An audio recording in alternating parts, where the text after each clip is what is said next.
Bilang retired general. On graduation day at PMA next year, somebody is going to wear a very cheap watch to give away. Ganito ang dating sa akin ng kwento. Bagong tinyente, Mr. President, ibibigay ko ang buhay ko para sa bayan simula sa araw na to. Paarbor ng relos mo, Mr. President. Ba't ko ibibigay? Ano ka, hilo? Mas mahal to kaysa sa buhay mo, sabay tawa. Masarap nga talagang tanggalan ng ulo pati yung ibang tumawa. Animal. The leadership of this country stops at number 2. Hindi yan tungkol sa dapat binigay ang relo o hindi. Tungkol yan sa pagpapahalaga sa buhay ng haligi ng Republika, ang kasundaluhan. Tungkol yan sa pagkilala na sila ay handang para sa kapakanan ng bayan, tungkol sa pagpapakita na pinapahalagahan natin ang sakripisyong pinili nila. Alam na alam yan ni PRRD at ni Inday, habang si Bongbong bangag pa din. Binigyan ng relo ang isang kadete mula sa Philippine Military Academy ni Pangulong Rodrigo Duterte sa kakatapos lang na Class of 2019 Mabalasin Graduation Rites. Sa larawang ibinahagi ni incoming First Class Cadet Lester Jalakit, makikita na personal pang isinuot ni Duterte sa kanyang braso ang Horse Watch. Ito ay pagmay-ari mismo ng Pangulo. Si Teodoro pala ang katabi ni VP Sara. So alam ni Teodoro na sobrang madamot si Marcos. Sa isang araw, may 1.4 billion ka sa flood control. Di mo na lang pinagbigyan ang hinihingi ng bata as graduation gift mo sa kanya. At least, may maaalala siya tuwing titingin siya ng oras na regaluhan siya ng isang singhotter. Kaya pala humingi din yung gumraduate kasi nakita niya kay PRRD. Ang masaklap, sinagot ni BBM ng, "Why would I give you my watch?" Oo, hindi naman kailangan na dapat yung watch na sinuot niya ang ibigay. Kasi malamang napakamahal o kaya niregalo sa kanya. Pero pwede naman niyang sagutin na, "Yes, I will buy for you." Patunay lang talaga na walang malasakit sa taong bayan ang bangag na presidente. Tama nga naman. Pwede mo namang sabihin na iba na lang ibibigay mong regalo, hindi ang suot-suot mong relo. Kaso, napahiya na ang bata. Samantali nagbigay naman ng komento at reaksyon na ang influencer na si Madara Hug sa kabila ng kritisismo, paninira, pambabatikos ng Marcos administration kay VP Sara. Ay ano ba ang nagawa ni VP Sara na kasalanan sa kanila? Dito ay sinabi ni Madara Hug sa mga loyalista na ang tanging kasalanan ni VP Sara ay siya ang naging vice-presidente. Siya ang laging mataas sa trust ratings. At kasalanan pa nga ni VP Sara na mas magaling pa ang dating Pangulong Duterte na mamuno kaysa ngayong Marcos administration. Sa resback na ito ni Madara Hug sa mga loyalista, dito ay napahiya sila. Narito ang buong video, panoorin natin. Ano ba ang naging kasalanan ng Vice President para matanggap niya yung ganitong tratamento galing sa administrasyon na to? Ang kanyang kasalanan ay siya ay vice-presidente. Ang kasalanan niya mataas yung trust rating niya. Ang kasalanan niya ay yung tatay niya magaling kaysa sa namumuno ngayon. Yun ang kasalanan niya.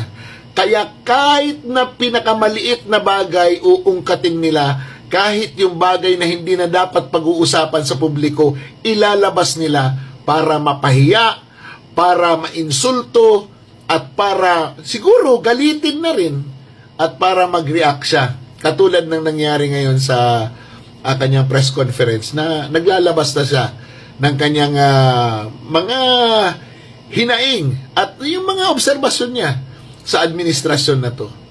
Yun lang ang kasalanan ng ating Vice President. Ang pagiging popular, pagiging magaling, at higit sa lahat, pagkakaroon ng tatay na talaga naman tapat sa bayan at tapat na naglingkod sa taong bayan. At hanggang ngayon ay pinaniniwalaan ng karamihan ng mga Pilipino. Yun lang ang kasalanan niya. Nakikita nyo? The suffering, kumbaga, Kung ako yun, talagang magwawala na ako dahil parang personal na Alam niyo yung mga katulad niyan, confidential fund? Are other agencies being examined? Siya lang. Diba? In-examine ba nila na nung panahon na si Marcos ang Secretary ng Agriculture, yung notice of disallowance, inimbestigahan na ba? Wala pa. Oh. Diba? Paano ginastos ni Marcos yung kanyang confidential fund at saka yung kanyang intelligence fund? In-examine ba nila? Kanila bang inimbestigahan yung duran-duran na concert na yan na mas klaro pa sa sikat ng araw yung violation ni Marcos? Inimbestigahan na ba nila kung nasaan yung Maharlika fund na yan at kung ano na ang nangyayari dyan? Inimbestigahan na ba nila kung saan napunta yung mga pondo na kinuha nila sa mga GOCC? Inimbestigahan na ba nila at nagkaroon na ba ng konklusyon anong nangyayari sa loto? Inimbestigahan na ba nila at inalam kung bakit si First Lady may mga sariling project? Inimbestigahan na ba nila at inalam na ba nila bakit ang First Lady ang nagplaplano patungkol sa mga gagawin sa Malacanang, particularly yung pagtayo ng bahay Pangulo? Investigahan na ba nila yan? Lahat ng mga bagay na may kinalaman kay Marcos sa kanyang kapalpakan, katulad ng Skoda Shoal na nawala na sa atin, inimbestigahan ba yon? Wala. Ano ang tutok? Papunta kay VP Sara. Bakit? Kasi si VP Sara, threat sa mga Marcos, threat kay Romualdez. At kung sakasakali at kung mangyari na maupo si Vice President Sara at maging Pangulo, yan ang kinatatakutan nila. Kaya ganun na lang sila katindi, manira at kung ano-ano ang gawin para lang masira ang kredibilidad. At isa pa, gusto nilang sirain yung resolve. Alam mo yung damdamin ng isang tao na lumaban, gusto nilang sirain yon. Bakit? Para wala na silang kalaban. Either mag-charter change sila o mag-extend sila na mag-extend sa kanilang pamamalakad o maging Prime Minister itong si Romualdez. Nasa kanila yon. Bakit? Sila nakaupo ngayon eh.